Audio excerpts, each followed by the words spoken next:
The world of Avatar, Avatar is in The Last Airbender, not the Blue Aliens, is one of my favourite franchises ever created. When it first dropped way back in 2005, it was like nothing I'd ever seen before. I think a lot of people felt the same way, and so it ended up being massively popular and building a huge franchise that persists to this very day. The original series ran from 2005 to 2008. A sequel series, Legend of Korra, released from 2012 to 2014. We got a very bad live-action movie in 2010 that, whilst being awful as I mentioned, still has many memeable moments that have to be seen to be believed. They had another try at a live-action adaptation last year with Netflix, and I rather enjoyed it, even if the wider response was a bit more mixed. We've had novels exploring the wider world of Avatar, specifically focusing on some of the avatars that came before. Kyoshi's a big one. We also had a heap of supplementary comics over the years, whose quality varies. I haven't read all of them, but I do remember that some were better than others. For a long time, it seemed that this was the only way we were going to get any sort of major continuation of the franchise. For years and years after the release of The Legend of Korra, we were in no man's land. Yeah, we had the comics and the novels and whatnot, but we all know that at the best of times, only a small fraction of the wider fan base is going to engage with those secondary materials. That's just how it is.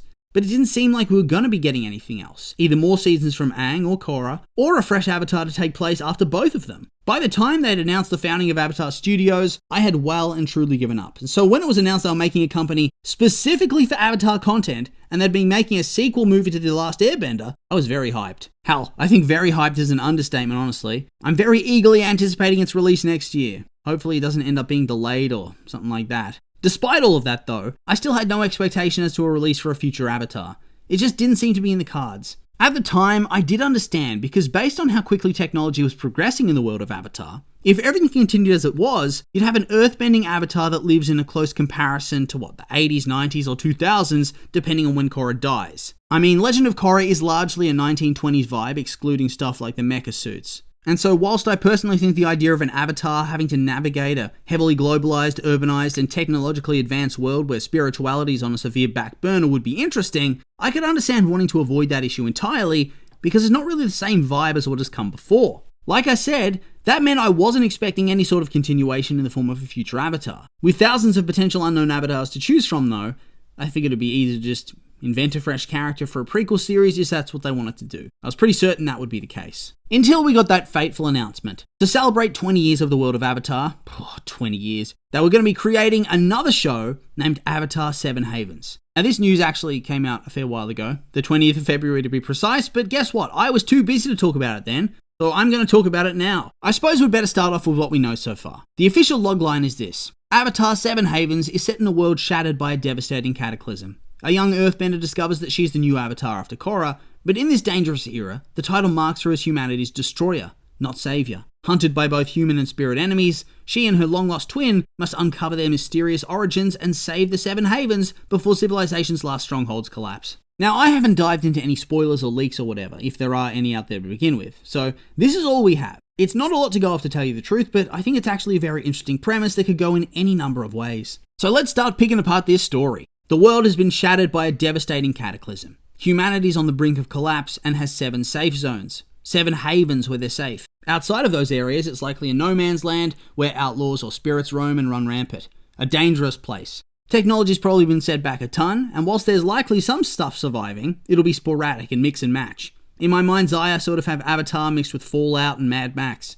I think it's actually a rather clever way to avoid having the world be too advanced now that I think about it. They just destroy the world and reshape it to suit your narrative needs. So that's the setting I think we're dealing with here. Although I'm curious as to what life would be like inside one of the havens. Would they have more advanced technology? Or would it become a subsistence sort of thing, where it's not the greatest life, but better than life outside? I think it would be interesting to showcase a variety of different havens as well. Not in terms of culture or bending style, but in terms of worldview. I think that could be very interesting. Maybe one could be a dystopian oligarchical place where the rich lord over the poor. Perhaps one could be a theocracy of some sort. Not really sure what they'd be worshipping, but usually it would be some sort of dark spirit or malevolent entity. Cultist vibes. Another could be a Ba Sing Se style police state where information's tightly regulated and controlled. Those are all the ideas I can currently think of, and you probably wouldn't want all of them to be awful, would you? Previously, Avatar's always held to the idea that some leaders are horrible and selfish people, and some are actually good and noble and work for the greater good, trying to do things for the people rather than themselves. So I think I'd want at least one of the havens to be a good place filled with good people. I think that would make it even better, to be honest. The blurb says that the new Avatar is considered to be an enemy of humanity. That type of writing hits a lot better if the people shunning the Avatar aren't your run-of-the-mill trashy scumbags, but characters you've grown to enjoy,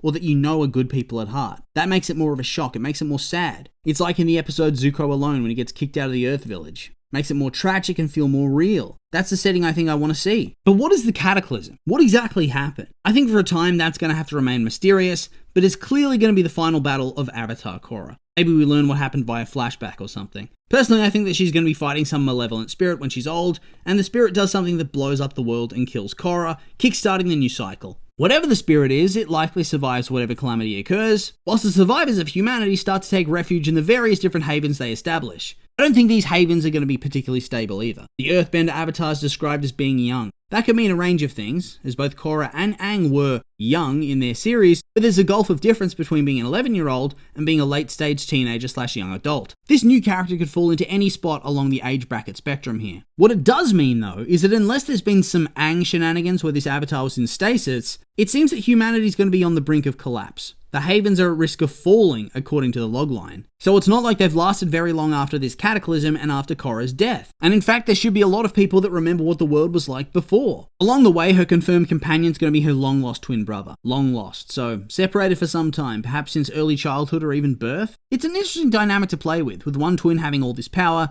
and the other not so much. I hope they go out of their way to make the twin feel special, though. I expect they might do some spiritual twin connection thing, maybe. So it would be odd to have one half of this whole being the mighty Avatar, the other being some random with nothing special. That being said, though, that would be a pretty funny dynamic, especially if the dude isn't even a warrior or anything like Sokka was. If he's just a dude, it would probably make for a very boring character after the fun's worn off, though, wouldn't it? I also have to wonder, when do they find each other? Do they have the first season be splitting the POV and giving them both a storyline across the season until their inevitable reunion? I kind of hope they get them on the same path very early on. They just don't have enough episodes to be drawing things out for too long. Before we touch on that, though, let's circle back to the threats the Avatar's going to face. Human and spirit. I expect the main antagonist is going to be a spirit. The human motive makes sense, right? They want to hunt down the Avatar because they blame her for what they think Korra did, or maybe what Korra failed to do. Could be either. Hell, it could be something different altogether. But it seems clear that they are afraid of the Avatar. For the spirits, though, yeah, I suppose a malevolent spirit might want to do her harm if they had the opportunity to do so,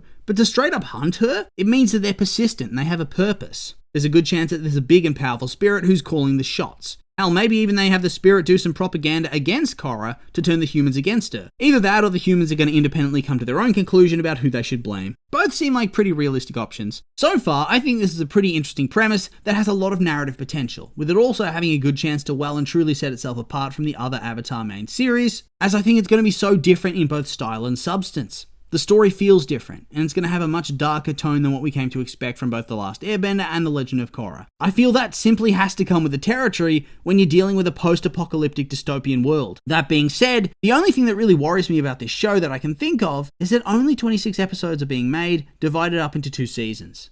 Remember the glory days when you'd have 20 plus episodes a season? Now shows are going less and less and less and less. That was one of the weaknesses of The Legend of Korra. There was so much less time to dedicate to building up friendships within the team and fleshing out those dynamics via wacky side quests and kooky character combinations. Friendship, romance, side quests, personal development. I wouldn't say they fell by the wayside, it's just that they felt like there was less time for it all, since so much needed to be done to service the plot and get things where they need to go before they ran out of episodes. I'm pretty worried that that's going to be the case here as well. There just seems to be so much ground to cover over the course of 2 13-episode seasons. All of the main plot I mentioned before involves being hunted. There's expositional explanation of what happened to get to this point, like what we got with Roku and Aang. You need stuff exploring the main villains without the protagonist there to learn a bit about them. You need the twin bonding. You need time with any other friends or companions. Hell, won't they have to learn to use the other elements too? This girl only just learned she's the Avatar according to the blurb, and she's described as being an earthbender, so only one style so far. Surely she'd need to have some sort of training.